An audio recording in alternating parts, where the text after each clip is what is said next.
Good evening and good morning guys. Welcome to my vlog. Narito po tayo ngayon sa St. Jude Family Hospital.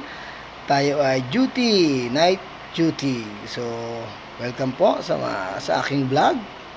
At narito po tayo ngayon sa tabi ng aming guard. Ayan po ang aming guard. Si Kuya Guard. Oh. Kuya Guard, ano pangalan mo? SGB Andres. Yun na yun.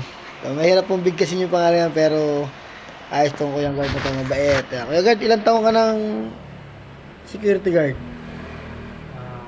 10 years. 10 years ha?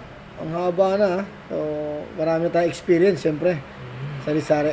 Ano yung mga top na dinitihan mo? Hospital.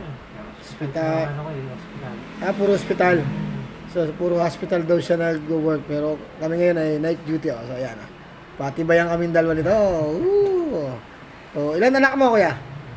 4. So, ayos naman. Okay. Malaking tulong yung pag-security guard. Ayos na.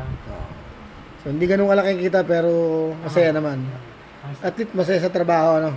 So, ayos yan, Kuya Guard. Thank you, Kuya Guard. Bye-bye na po.